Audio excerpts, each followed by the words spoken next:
El portal informativo de Fundación para la Promoción del Altruismo, institución de asistencia privada, presenta El lado humano del periodismo, un servicio de anunciación, comunicación altruista, compromiso y servicio. Hola, ¿qué tal? ¿Cómo están todos ustedes? Me da mucho gusto saludarles. Vamos a hablar de un tema muy importante que son las consultorías y las certificaciones para organizaciones de la sociedad civil, sea cual sea su figura jurídica en la República Mexicana.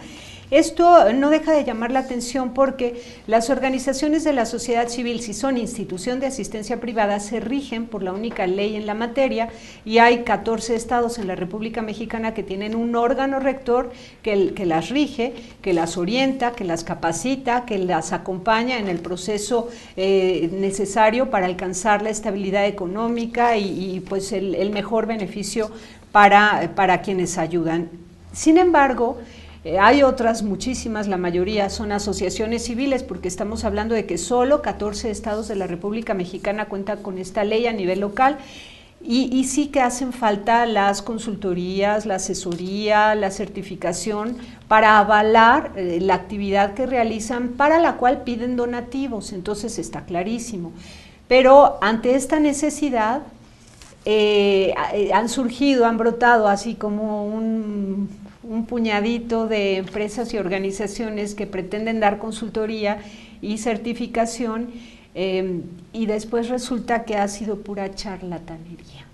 Vamos a platicar con Claudia de la Vega Martínez, que trae un nuevo proyecto a México. Está representando a Bob Carter Companies en la República Mexicana. Esto es nuevo para este país y queremos que ella, con la experiencia de tantos años en Estados Unidos, de parte de su empresa, nos diga cuáles son las aristas de las consultorías y las certificaciones en México para organizaciones sin fines de lucro.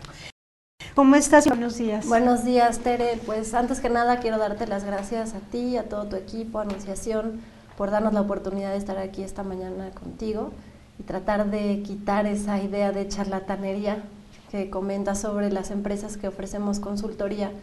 Nosotros no ofrecemos certificaciones. En realidad nosotros lo que hacemos, lo que hace Bob Carter Companies y ha hecho por los últimos años en Estados Unidos, en Europa, incluso en algunos países de África, es ayudar a las organizaciones a ser más profesionales para poder ser más eficientes en la recaudación de fondos, que finalmente es lo que nos aqueja. O sea, finalmente las organizaciones vivimos de donativos, vivimos de fondos que bajamos de instituciones gubernamentales, de fundaciones nacionales y de fundaciones internacionales, pero a veces no estamos preparados para lanzarnos a hacer esas peticiones, a lo que nosotros les hemos denominado campañas, y en este país muchas veces le denominan campaña financiera, que tiene como mucho que ver con el tema realmente del dinero, ¿no? De cómo poder acceder a obtener donativos que nos ayuden en la operación, pero sobre todo que nos ayuden a lo largo del tiempo, a que las organizaciones se mantengan y que sean vigentes. Entonces, Pero al traer la representación de Bob Carter a México es porque tú te das cuenta que quienes están hoy dando consultoría a las organizaciones de la sociedad civil no lo están haciendo como debiera ser, sin mencionar nombres. No tienes que mencionar, no se trata de desprestigiar a nadie, pero sí como que hacer algunas advertencias de cuáles son las cosas que no están cumpliendo cabalmente cuando dan consultoría, o incluso certificación, porque también conoces ese campo, aunque tu propósito no es certificar. Sí, no, nuestro propósito no es certificar ni cobrar por dar un sello. O sea, en realidad eso no es algo que nos compete. Entonces aquí tendríamos un punto a tratar también. El cobrar por una certificación no debiera ser. Pues desde mi punto de vista no. O sea, yo creo que muchas veces las organizaciones por estar como avaladas o estar reconocidas se atreven a pagar cantidades por un sello o por un emblema que finalmente no las va a hacer mejores o no, o sea, simplemente las va a estereotipar dentro de cierto grupo de organizaciones certificadas, pero porque a la vista del público incluso da mala espina. Dices, bueno, pagaste porque te certificaran, ¿cómo puedo yo creer en tu certificación? Pues si a quien te certifica le conviene tu paga. Sobre todo habría que ver, ¿no? O sea, qué proceso se tuvo que seguir para lograr esa certificación, y a veces los requisitos que se piden son absurdos, ¿no? Una fotografía, por ejemplo. Sí, o sea, entonces eso viene mucho yo creo que traemos arrastrando un problema, muchas organizaciones en México de tiempos atrás donde no existían órganos tan serios como la Junta de Asistencia Privada y como tú mencionabas hace ratito, ¿no? Las muchas ACES que existen por todos lados.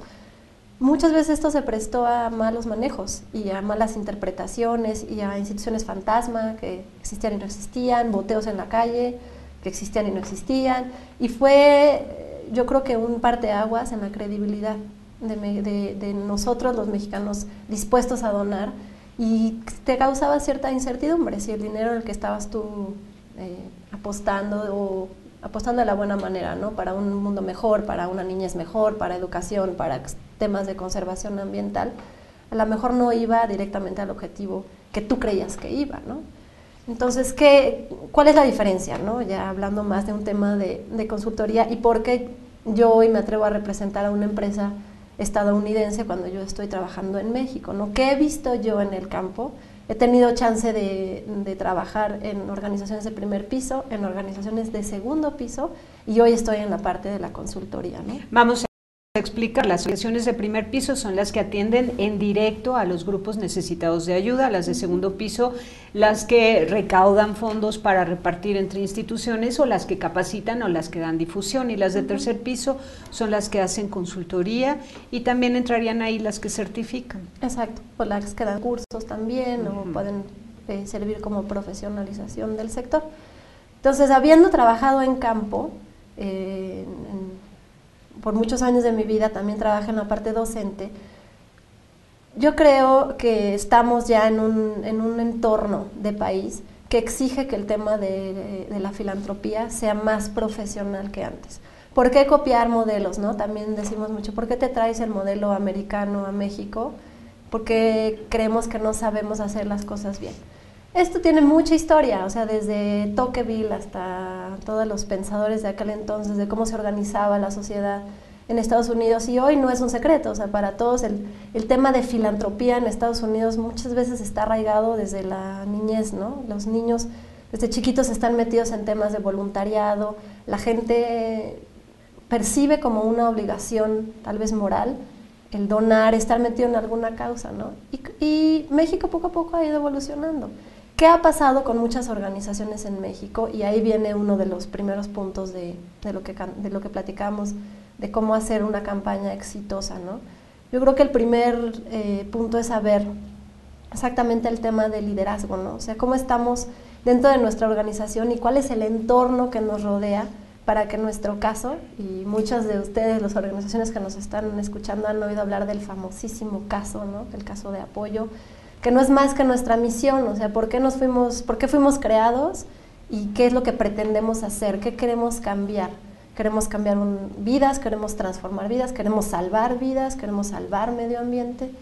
Y este caso y la importancia que tiene para poder difundirnos y para poder posicionarnos, en Bob Carter Companies creemos que es el punto neurálgico del resto de la discusión, ¿no? Entonces, la parte más importante es saber, bueno, nosotros fuimos creados con este objetivo, y este objetivo hoy es vigente, hoy es convincente, hoy estamos posicionados para seguirlo llevando a cabo. ¿Qué ha pasado en el entorno? Han cambiado las condiciones del país, ha cambiado el apoyo gubernamental para lo que nosotros hace 30 años quisimos hacer y no encontrábamos apoyo. Eso es la parte que nosotros insistimos mucho, ¿no? O sea, vamos a revisar nuestro caso, qué es lo que nos hace ser y cómo vamos para a actualizarse, ¿no? Es que en la República Mexicana el gobierno al darse cuenta de que ha habido malos manejos de recursos de parte de algunas organizaciones de la sociedad civil, incluso acaparamiento de riqueza, entonces se ha metido más a fondo en los temas de educación y salud, por ejemplo. Está trabajando fuertísimo, como que recuperando el lugar que le corresponde como gobierno, y las organizaciones de salud y de educación de repente dicen, ya no hago tanta falta, vida Le o ya no movieron me... el tapete, ¿no? Sí, ya no me dan donativos, ya no soy tan necesaria, en fin. Sí. Por ejemplo, el tema del seguro popular, que está satisfaciendo las demandas de medicamentos de personas con VIH o con cáncer, absolutamente, y para ello pedían donativo a las instituciones dedicadas a personas con VIH o con cáncer. Exactamente, ¿no? Hace 30 años, por ejemplo, el tema del VIH, no solo en México, ¿no? Sino en el mundo, temíamos que fuera hasta una pandemia, ¿no? Y cómo lo íbamos a controlar, y la expectativa de vida de una persona que sufría de VIH se veía muy corta, y el tema de los contagios y demás, ¿no? ¿Y qué ha pasado ahora? Los avances tecnológicos, los avances en la medicina, la aportación del gobierno en este rubro, el que cubra los medicamentos adecuados, han hecho que la expectativa hoy sea mayor, que afortunadamente hoy los niños ya no nacen con VIH. Entonces, eso hace que el caso original de aquella organización u organizaciones que en aquel entonces se erigieron para atacar ese problema, hoy no sea ese precisamente el problema. A lo mejor hay ahora problemas más psicoemocionales o a la prevención, a la educación, a la prevención, a los chavos, ¿no? Y un buen consultor tendría que actualizarlas para revisar su quehacer. Un buen consultor entra a la organización así que abre las puertas.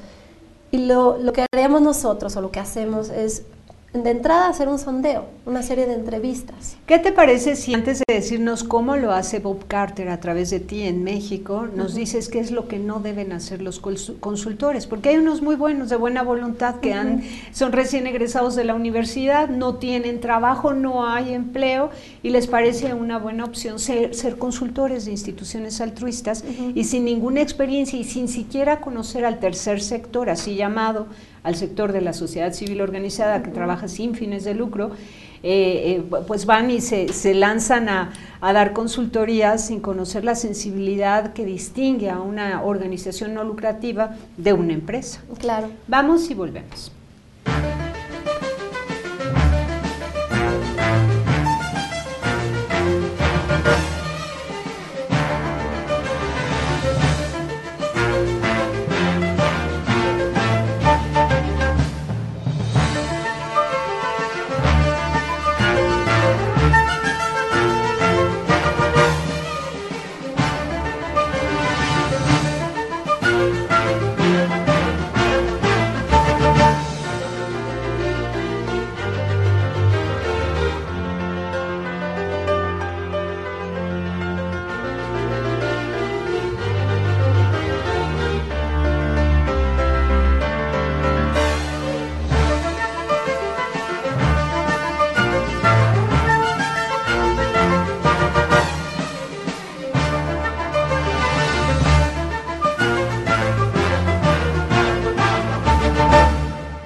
Continuamos en Anunciación TV, entonces por favor danos las aristas o las advertencias de lo que no debe hacer un consultor de organizaciones altruistas propiamente dicho, porque no es lo mismo dar consultoría a una empresa que a una organización altruista. Pues mira, lo primero que yo te diría sin duda es que un consultor para organizaciones de la sociedad civil no puede dar consultoría si no ha trabajado antes en alguna organización de la sociedad civil. Y por varios años, porque es un mundo complejo. Exacto, o sea, solo si lo has intentado, si has tocado puertas, si has hecho 40 cartas de peticiones y has recibido 40 rechazos y te has topado con esa frustración que a veces pasa en el mundo de la procuración de fondos, es cuando te puedes dar cuenta de lo que te hace falta, ¿no? Y de que una vez que has, no te voy a decir exitoso, no, de una vez que lo sabes hacer y has cruzado o transitado por esta curva de aprendizaje, es cuando yo te puedo decir que estás en posición de aconsejar a otros, ¿no? Con autoridad moral con autoridad moral, con lágrimas que te secaste, con frustraciones, pero también con muchas satisfacciones, ¿no? Otra muy importante es estar enamorado del sector.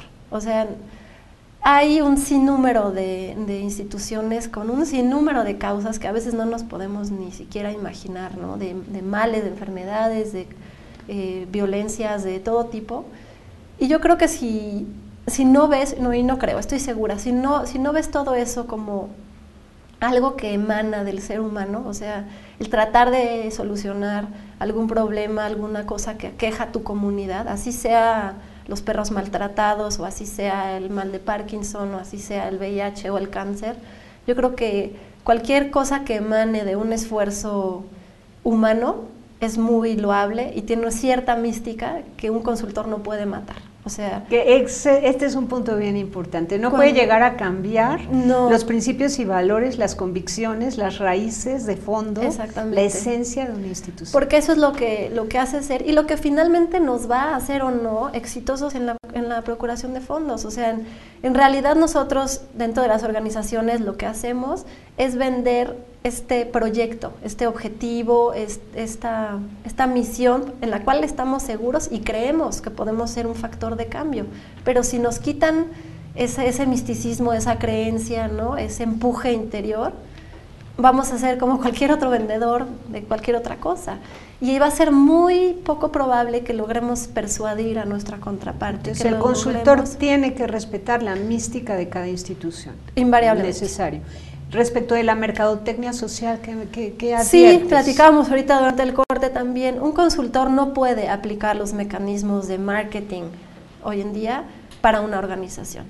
¿Por qué no? Porque no se vale lucrar con el dolor humano, porque no se vale lucrar con imágenes que simplemente van a causar lástima o ruido en los demás. O sea, cada causa tiene su razón de ser y debemos de ser sumamente respetuosos en la manera en la que encauzamos la difusión de esa causa. O sea, no es vendernos, no es, por utilizar un término, como prostituirse en el punto de lo que sea, con tal de obtener donativos. No, yo creo que un consultor debe ser sumamente respetuoso de los canales correctos en donde se va a utilizar la difusión.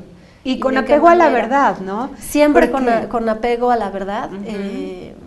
Muchos consultores llegan a organizaciones que a lo mejor dejan niños de la calle y les dicen, a ver, ensúcialos un poquito más y a ver, pongan cara de más tristeza y hagan... Eso no se vale. O sea, no se vale, ¿por qué? Porque no estamos siendo 100% transparentes. Ni o de la demanda de ayuda. Tengo 15,000 niños en lista de espera, ya. Estrategia trilladísima y que viene de los consultores. Sí, tengo 10 terapeutas para atenderlos, ¿no? O sea, no me alcanza la vida para hacerlo, ¿no? Ese es otro de los puntos que no debe de hacer un consultor, ¿no? Y otra, no imponer puntos de vista propios. O sea, es importante... como dice Bob, la verdad, dice, ¿cuándo es el momento adecuado para optar por una consultoría, no? De entrada, cuando crees que no es necesario tenerla, o sea, desde ahí, no cuando empieces y digas, no, es que necesitamos a alguien que nos venga a solucionar el problema que tenemos porque no hemos logrado recaudar fondos o porque somos ineficientes en esto y en esto. Yo creo que es al contrario, o sea, debes de dar cuenta si es el momento adecuado o no. Nosotros lo que hacemos es entrar y echar un vistazo. Primero, escuchamos. ¿cómo está tu organización? ¿Cuáles son los problemas que hoy aquejan a tu organización? Déjame conocer a miembros de tu patronato, déjame conocer a miembros de tu personal remunerado, a tus voluntarios, déjame hablar con los beneficiarios, déjame darme una idea de qué es lo que está pasando aquí adentro, ¿no?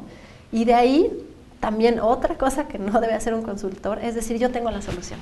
No te preocupes, yo te voy a hacer un plan con peras y manzanas, tiempos y movimientos, esta semana esto y esto y esto y esto, porque no existen las fórmulas perfectas. Las respuestas siempre van a estar dentro de la institución, darnos cuenta qué le está faltando a la institución. Muchas veces nos damos cuenta que la misión que se creó para esa institución hace 15 años, hoy más de la mitad de la institución ya no cree que esa misión sea vigente, por lo que hablamos hace ratito, porque el entorno ha cambiado, porque es exógeno, porque mucha gente cree que se debe de replantear hoy la misión, y desde ahí empieza, es un ejercicio muy introspectivo. Antes de hacerlo hacia afuera, empieza hacia adentro de la institución. Y desde mi punto de vista eso sería lo que un consultor realmente debe y no debe hacer, ¿no? No debe vender, y por favor no compren estas fórmulas de yo mañana hago que tú recaudes $1 millón en una semana y además te cobro una comisión, ¿no? Por hacerlo. Sí. Eso tampoco hacemos nosotros. O sea, cobrar comisiones nunca por campañas. No, nunca por campañas.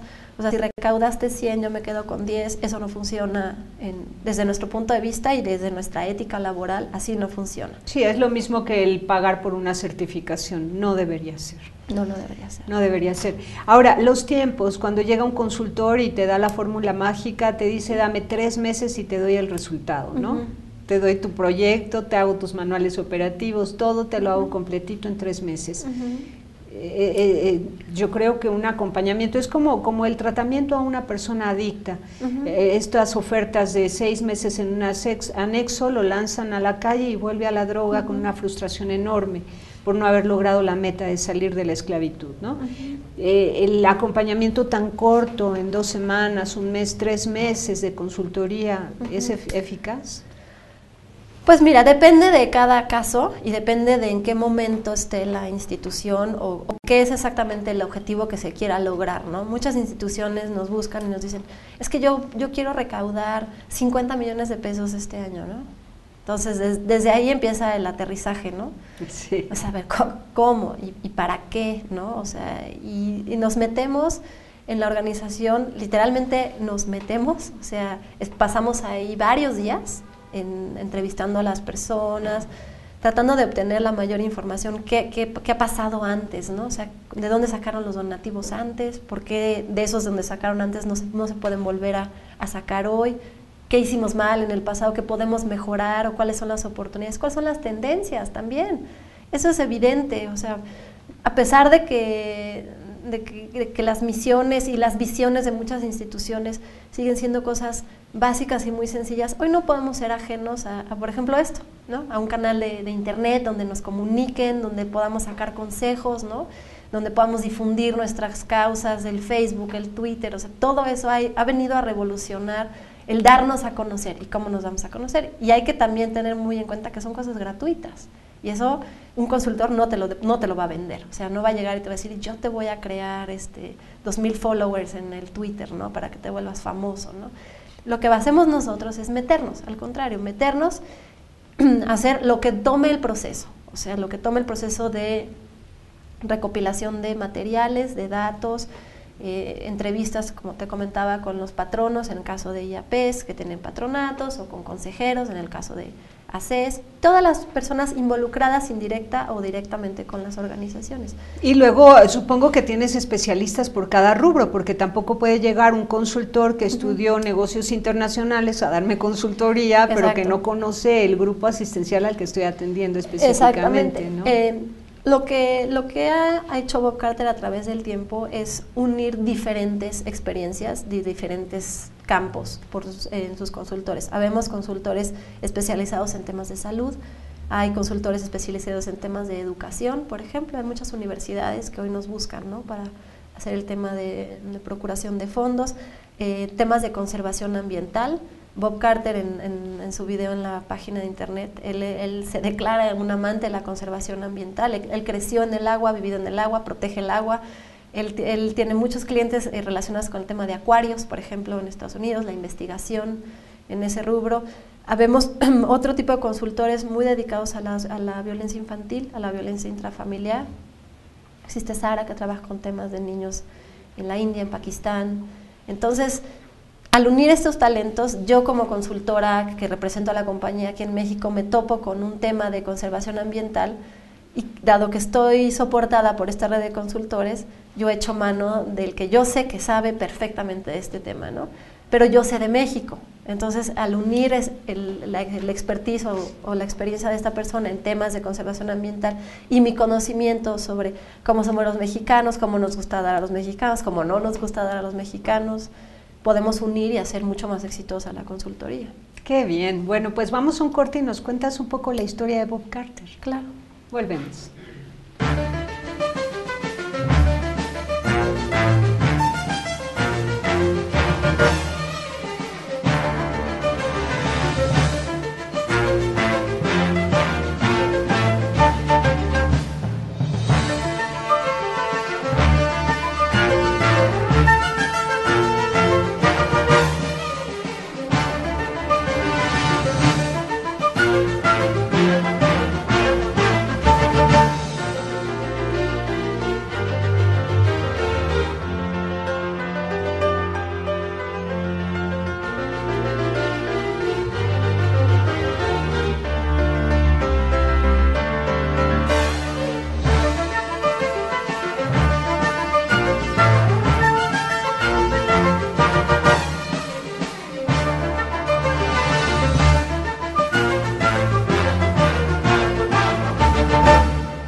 Continuamos platicando con Claudia de la Vega y muy interesante el tema. Ahora morimos por conocer la historia de Bob.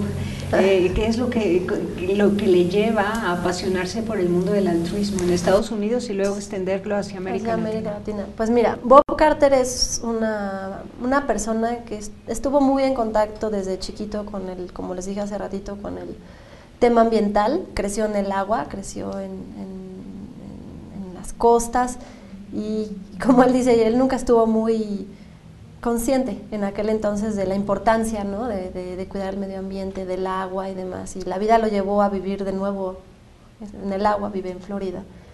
Y hace más de 25 años él estuvo muy involucrado en una compañía muy reconocida en Estados Unidos que daba serie de consultorías y hablaba de la filantropía y todos estos rollos, y se independizó junto con otros miembros de esta empresa y formó Bob Carter Companies, antes se llamaba Off Council Philanthropy, ¿no? Un poco afuera. Y motivado sobre todo por su trabajo voluntario. que eso es algo que a mí me apasiona mucho de pertenecer a este equipo, porque como consultores de Bob Carter es una parte esencial para ser consultor, es también tú hacer trabajo voluntario, ¿no? Entonces, él hizo mucho tiempo trabajos voluntarios, vio en la filantropía también una manera de hacerse de su propio capital para poder sobrevivir, eso sí es necesario, y empezó a incursionar en este tema juntando diferentes consultores que él durante toda su vida en el negocio de la filantropía conoció. Entonces fue sumando de aquí y de allá, gente que está en California, gente que está en Washington, en Nueva York, en Florida mismo, y ver cómo era el perfil de estas personas que habían trabajado en organizaciones o en fundaciones. Eso para él es muy importante, o sea, que tú ya lo hayas hecho, que ya te hayas, ahora sí que como dicen, ensuciado las manos en el trabajo, porque solo así eres capaz de enseñar, ¿no? Y hoy, ¿qué hace Bob Carter, no? O sea, Bob Carter, además de tener este grupo de consultores, él actualmente hace mucha consultoría para Europa, lo buscan mucho de Europa, nos ha dejado más a nosotros en el tema de América. Y en América Latina él lleva aproximadamente 4 o 5 años trabajando de vez en cuando, ¿no? O sea, tenía a lo mejor un cliente al año y lo hacían venir, pero ahora esto se ha ido multiplicando y me dio la oportunidad a mí, ¿no? Que no puedo estar más que agradecida con él. Es una persona que emite mucha paz y es una persona que a través de no solo de su expertise, sino de su calidad humana, logra transmitirte lo increíble que es trabajar en este sector, lo enriquecedor que puede ser poder enseñar lo que sabemos. Él enseña dada su trayectoria, ¿no? O sea, además hace más de 25 o 30 años pues no existían ni materias que tendrían que ver con esto. Hoy ya existe que si la maestría en responsabilidad social, que si el diplomado, pero en aquel entonces pues tampoco era que existieran, ¿no? O sea, él fue alguien que se fue haciendo sobre la marcha. Y hoy forma este grupo de consultores que trabajamos a nivel nacional, a veces internacional. Él siempre está muy al pendiente, él viene, él hace sus presentaciones, lo buscan mucho, y actualmente para muchas organizaciones, no sé si estén familiarizadas con lo que es la Asociación de Fundraising Professionals, la AFP, que es una organización que ya está a nivel mundial. En México tiene varios capítulos, y este año le tocó a Bob Carter ser el Chair of the Board, que le dicen, ¿no? O sea, él preside hoy esta organización, lo cual a mí pues, aún más me hace sentir más orgullosa de junto con quien estoy, ¿no? Entonces, su historia es esta, es una persona con una gran calidad humana, es una persona que ha estado trabajando en todo tipo de organizaciones como consultor, como procurador de fondos, ideando campañas y sobre todo con un gran apoyo voluntario a muchas de ellas, ¿no? Entonces, él dice, ¿no? Yo no sé si el trabajo que hoy hago es una extensión de mi trabajo voluntario o fue al revés, ¿qué vino primero? Pero hoy él no concibe su trabajo sin dar apoyo voluntario y no sé, de alguna manera, no te puedo decir nos exige, sino nos contagia al resto de sus consultores tener siempre un trabajo voluntario. Una actitud muy generosa también con sus clientes, ¿no? Hablando de clientes, el lenguaje que utilizan los consultores para con la sociedad civil es un lenguaje que choca un poco cuando se refieren a los beneficiarios como clientes, cuando se refieren al servicio generoso y altruista como producto, en fin, ¿qué aportaciones han hecho al lenguaje ustedes, consultores de Bob Carter? Pues mira, a mí en el caso de México me toca lo que se llama localizar los términos, ¿no? O sea, tropicalizar cómo lo utilizamos. Yo habiendo trabajado en organizaciones te puedo decir que para mí el principal cliente es el beneficiario. O sea, ¿por qué? Porque son los que nos importan, ¿no? En una empresa te dice lo más importante es el cliente y el cliente es el que te va a dar una cierta retribución económica por lo que tú le vendas o le promociones. En una organización lo más importante es aquel que se va a ver beneficiado. ¿Pero sigues llamándole beneficiario o le llamas cliente? Pues mira, o según el lenguaje que haya tenido cada organización. Cuando tienes un equipo, porque mira, cuando haces un equipo de profesionales dentro de una organización, el director, el administrador o el contralor, el contador, yo qué sé, Normalmente es gente que viene, de que estudió en una universidad pública o privada, pero es gente que no está tan familiarizada con lo que es el tercer sector, como le decías tú, ¿no? Aquel que ni es público ni es privado, sino todo lo contrario. Entonces, cuando ellos llegan a la institución, la parte que genera o que dirige la procuración de fondos, para muchos es vista como el área de ventas de una empresa, ¿no? O sea, nosotros vamos a vender y el producto de nuestra ventas va a ser el donativo, ¿no? Adentro de las mismas organizaciones existen su propio argot, por así decirlo, ¿no? Hay algunos que les llaman nuestros niños, o nuestros jóvenes, o nuestros beneficiarios, pocas les llaman nuestros clientes, ¿no? Yo como consultor, pues el cliente va a acabar siendo la organización. ¿Cómo llame la organización a los partes? Actores que giran en torno a... Ahí es donde entra nuestra adaptación, ¿no? O sea, hay mucha gente que dice donantes, otra gente que dice donadores, ¿no? Hay mucha gente que dice fondeadores. Depende mucho del rubro, ¿no? Y de cómo se quiera nombrar, pero finalmente nosotros adaptamos, por eso nos adaptamos al país. No venimos a vender proyectos externos ni venimos a tratar de copiar modelos. Lo que hacemos es adaptar las mejores prácticas que hemos visto en otros lados, cómo se pueden adaptar en México, ¿no? Cómo podemos ser, algo que a mí me gusta mucho de la adaptación de los sistemas americanos o extranjeros en México, es el agradecer, ¿no? Hay muchísimas organizaciones que logran captar donativos, donaciones, fondos, como les quieran decir, y luego se nos olvida agradecer, ¿no? O sea, se nos olvida decir, oye, con tu donativo hice esto, ¿no? Y te quiero anunciar que gracias a esto logramos esto. Y lo único que nos va a hacer dar las gracias es, primeramente mostrar nuestra gratitud de que hoy, habiendo cientos de organizaciones y muchas con rubros muy similares o con causas muy similares, nos hayan elegido a nosotros. Pero otro, muy, muy importante, es sumar a ese donante a tu causa, contagiarlo y hacerle sentir que es parte de la misma. Y el año que entra, que vuelvas a tener esta misma necesidad o quieras lanzar un programa diferente, esta persona ya se siente parte de tu organización. Y para mí eso es algo sumamente relevante, ¿no? Que solemos no hacerlo, somos bien buenos para pedir en México y no somos tan buenos para entonces parte de la consultoría es eso, ¿no? Es eso, o sea, ¿cómo le vamos a hacer para cultivar a tu donante? Claro. No siempre le vas a hablar a tu donante para pedirle, a lo mejor un día le hablas para saludarlo y para comentarle que el programa educativo va muy bien, que logramos surtir nuestra biblioteca escolar y hoy tenemos tantos libros nuevos que han hecho que fomentemos la lectura entre los niños, y nada más. No tienes que hablarle todo el tiempo, oye, nos hace falta un estante para no sé qué. Ahora dime, la confidencialidad en el acuerdo que haces con las instituciones a las que vas a dar consultoría. Es estricta confidencialidad en todos aspectos. Es decir, si yo entro a una organización y voy a hablar con 5 miembros del patronato, lo que me diga cada uno es enteramente confidencial. A la hora que yo doy los resultados, yo doy porcentajes. El 50% del patronato opina que la misión es obsoleta. El 30% del patronato opina que debemos de revisar la visión. O sea, no damos nombres ni nada, pero es una muy buena manera en que podemos hacer como un escaneo, como un sondeo. Y hay gente que dice, oye, es increíble, o sea, el 80% opina que debemos de replantear el objetivo. Y nadie había alzado la mano, sí, ¿no? Claro. ¿Cómo ven los empleados, el personal remunerado? Muchas veces existe, y ustedes organizaciones no nos podrán decir que estamos faltos a la verdad. Hay una visión del patronato o del consejo que es muy diferente al personal que opera la institución, ¿no? A veces el patronato cree que las cosas se hacen de esta manera y que dentro de la organización somos bien ineficientes y no mandamos las cartas de petición que ya nos habían dicho y que no le damos seguimiento a los contactos de los patronos y que no vamos a las citas. Y a veces del otro lado dicen, si supieran todo lo que tuvimos que hacer para que nos contestaran la llamada, ¿no?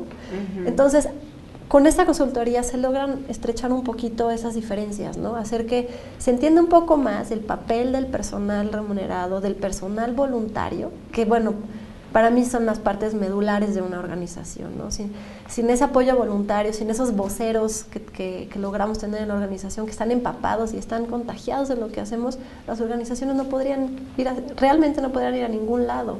No se podría pagar una fuerza de ventas remunerada como la que pueden ser un grupo de voluntarios que se sumen. Y eso es algo que también recomendamos muchísimo, ¿no? Ahora, ¿cuál es la diferencia entre un estudio de mercado y una consultoría? Pues una consultoría es, como te digo, nos metemos a las entrañas de la organización y revisamos todo, ¿no? O sea, la procuración de fondos desde nuestro punto de vista comienza con los ahorros, ¿no? Entonces, tenemos que ver internamente si realmente había necesidad de hacer esta oficina tan grande y tan lujosa, realmente había necesidad de comprar estas máquinas o podíamos haberlas obtenido donadas, ¿no? Entonces, ahí empieza el tema realmente de consultar, de meterte adentro, como un médico, ¿no? De auscultar al paciente y ver dónde están esos pequeños obstáculos para poder ser un poco más exitoso o para sanar. En el caso de un estudio de mercado es mucho más exógeno, ¿no? Es decir, bueno, a ver, ¿cuántas organizaciones? Que también lo hacemos en un segundo momento. ¿Cuántas organizaciones como tú existen? ¿Qué están haciendo otras que nos hace falta hacer a nosotros? ¿Qué dicta el mercado? O sea, sí, invariablemente ya resulta inútil ir a pedir... Cuando dices mercado, ¿te refieres a la demanda social de ayuda, de asistencia, de promoción humana, de desarrollo, de eliminación de males sociales? Exactamente. ¿Y qué cosas han cambiado en el entorno? Como platicamos el problema del VIH, políticas públicas, seguro popular, programas de oportunidades y anexas. Actitud de los donantes. Actitud de los donantes. Otras organizaciones que están acaparando la atención de los donantes y qué están haciendo para acapararla y en qué están lucrando o cómo no están haciendo las cosas como debemos de hacerlo, cómo podemos darle la vuelta a eso, qué podemos copiar, qué podemos desechar. Eso ya es algo... O qué podemos denunciar también, ¿no? Sí, también, ¿no? Y no hay que tener miedo, o sea, al hablar y a decir, hay cosas que no se valen. O sea, y como te lo dije al principio, no se vale no respetar, no se vale lucrar con el dolor de los demás, no se vale acaparar riqueza, ¿no? Que correspondería a todas las organizaciones altruistas. Las organizaciones de la sociedad civil surgen precisamente, como viene el nombre, para organizarnos en pro de algo que el gobierno no es responsable de cubrir todo lo que sucede, ¿no? O sea, por más que quiera, no tiene ojos en todos lados para ver cuáles son los problemas. Cuando nosotros dentro de nuestra comunidad percibimos que hay cierta necesidad, y como te repito, lo dijimos al principio, eso emana de algo que viene dentro, ¿no? Ya que nos organizamos y lo logramos hacer, no se vale irlo perdiendo en el proceso y entonces ser acaparadores de riqueza y que aquel fin por el cual fuimos creados sea lo último que nos interese. Eso no se vale. Y desgraciadamente mucha gente aquí en México también ha visto la filantropía como una manera de pararse el cuello, como una manera de pertenecer a un gremio. De posicionar marcas. Viene mucho a colación el tema de la responsabilidad social corporativa, hoy que está tan en boga. Y no está mal, si está bien hecha, ¿no? Y si se informa transparentemente, ¿no? O sea, una empresa no puede decir que porque mandó a 5 voluntarios a pintar la pared de una organización... Salir en todas las planas de los periódicos y es una empresa socialmente responsable porque 5 personas de 2,000 que trabajan en la organización, fueron y pintaron una pared. Eso no es responsabilidad porque social. al año dona 200,000 pesos a 4 instituciones, o sea, dices, ¿cómo es posible? De a 50,000 pesos por institución y sales en todas las páginas de los periódicos a cambio de ninguna paga a los medios de comunicación y cosas. Pero hay maneras de ir persuadiendo el tema de la responsabilidad social corporativa y de hacerla real, transparente. Hoy vivimos en un mundo en donde la tecnología, el teléfono, las fotitos, el internet, el Twitter, hoy nosotros somos testigos de lo que sí se hace y de lo que no se hace. Entonces vamos a ser muy conscientes, ¿no? Y vamos a ser nosotros mismos testigos y voceros de lo que está más o menos hecho y de lo que está bien hecho, ¿no? Y de lo que se puede hacer. Pues Claudia de la Vega, te agradezco muchísimo que hayas estado con nosotros. Tus datos han estado en pantalla, así que espero que muchas organizaciones altruistas se pongan en contacto contigo. Gracias y gracias a todos ustedes por escucharnos. Gracias. Hasta luego. Gracias. La bien haciendo el bien. Hasta la próxima. Hasta luego. Sí hay soluciones. Aquí, en el portal informativo de Fundación para la Promoción del Altruismo, Institución de Asistencia Privada. El lado humano del periodismo. Un servicio de anunciación, comunicación altruista. Participa en Facebook. En Todo México Somos Hermanos. Y síguenos en Twitter, @Todo México Somos.